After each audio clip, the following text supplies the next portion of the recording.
नारी शक्ती म्हणजेच महिला आरक्षण विधेयकाची सध्या जोरदार चर्चा सुरू आहे. लोकसभा तसेच राज्यांच्या विधानसभांमध्ये महिलांना 33% आरक्षण चालू करण्यासाठीचं हे क्रांतिकारक विधेयक गुरुवारी संसदेत मांडण्यात येणार आहे. या विधेयकामुळे संसदीय सत्ता संतुलनात मोठा बदल होणार आहे.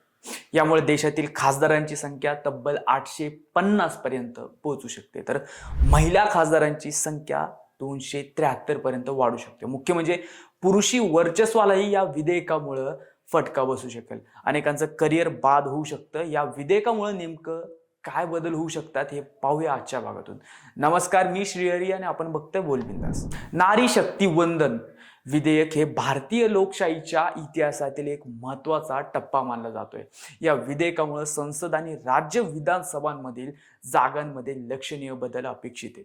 त्याचे परिणाम केवळ महिला प्रतिनिधित्व वाढवण्यापुरतं मर्यादित नाहीये, तर संपूर्ण राजकीय व्यवस्थेवर दूरगामी स्वरूपाचे बदल होतील. या विधेयकानुसार लोकसभा आणि राज्य विधानसभांमध्ये 33% जागा महिलांसाठी आरक्षित करण्यात येणार आहेत. सध्या लोकसभेची एकूण सदस्य संख्या 543 आहे. आजच्या घडीला लोकसभेत सुमारे 78 महिला खासदार आहेत. ही संख्या किमान 273 पर्यंत पोहोचेल असं मानलं जाते. 2029च्या निवडणुकीपर्यंत हे विधेयक प्रत्यक्षात येईल असं मानलं जातं.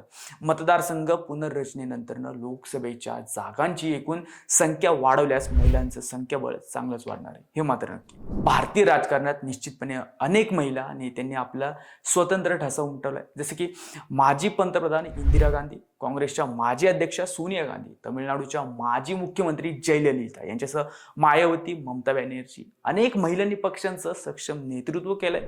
लोकसभा व विधानसभेत अनेक महिला निवडून गेल्यात.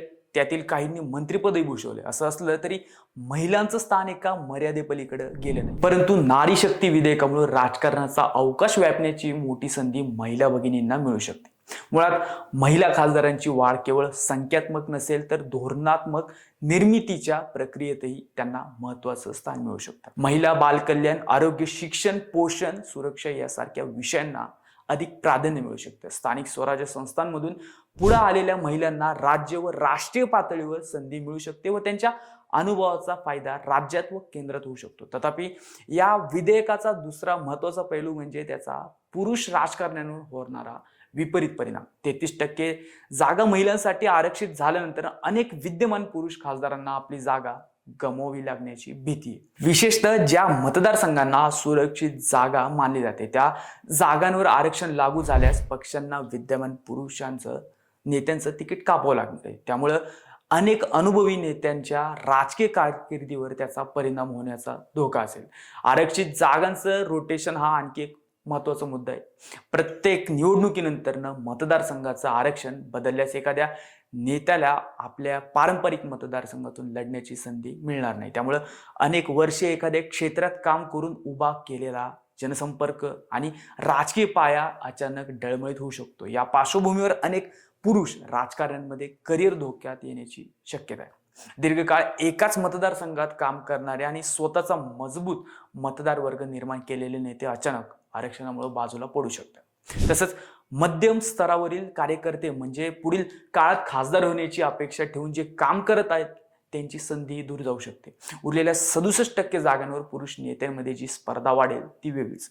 त्याचबरोबर यामुळं पक्षांतर्गत गटबाजीतही तीव्र होण्याची शक्यता नाकारता येते. म्हणूनच नारी शक्ती विधेयक हे राजकीय पक्षांसाठी एक मोठं आव्हान असेल.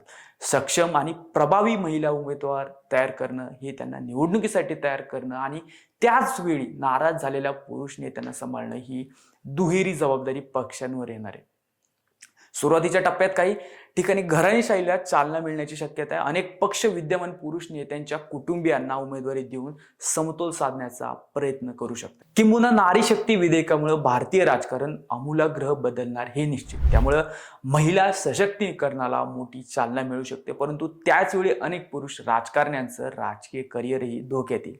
हे देखील तितकंच करेल. तुम्हाला काय वाटतं हे कमेंट करून आम्हाला नक्की कळवा आणि अजूनही आमचे चॅनल सबस्क्राईब केलं नसेल तर आताच करा. जय हिंद.